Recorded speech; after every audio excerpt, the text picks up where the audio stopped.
The Curious Garden by Peter Brown. There once was a city without gardens or trees or greenery of any kind.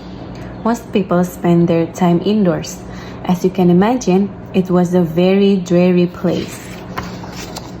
However, there was one boy who loved being outside, even on drizzly days, while everyone else stayed inside.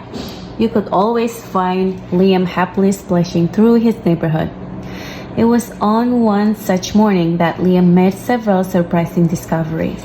He was wandering around the old railway, as he did from time to time, when he stumbled upon a dark stairwell leading up to the tracks.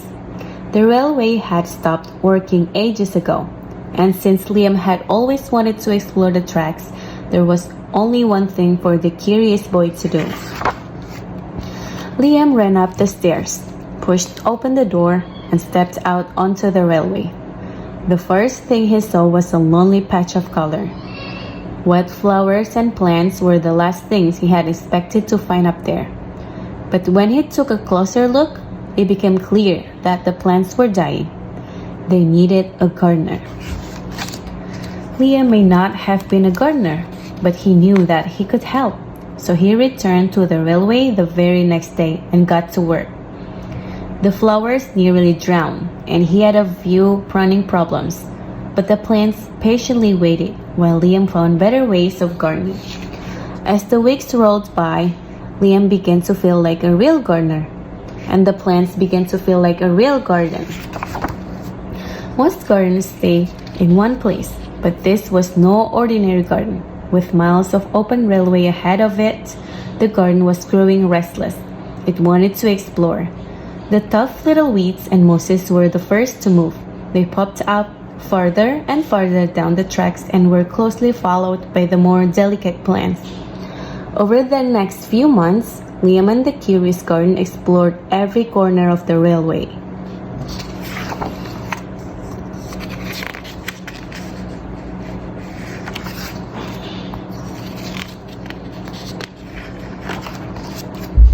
After spending his spring and summer and autumn with the garden, Liam's time on the railway was finally interrupted by winter.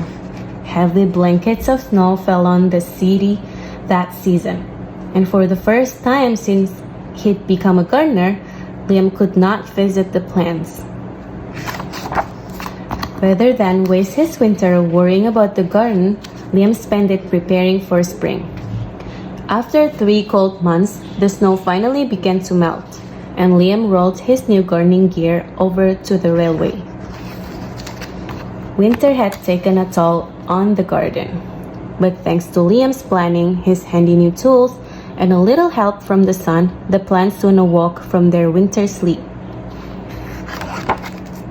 The garden had always wanted to explore the rest of the city, and that spring it was finally ready to make its move.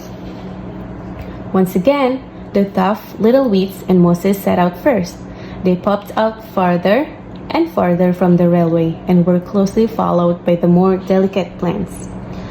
The garden was especially curious about old, forgotten things. A few plants popped out where they didn't belong. Others mysteriously popped up all at once. But the most surprising things that popped up were the new gardeners.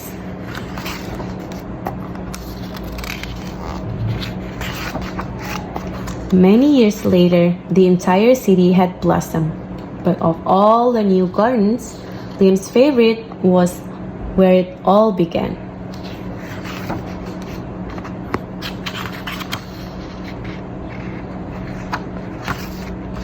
The end.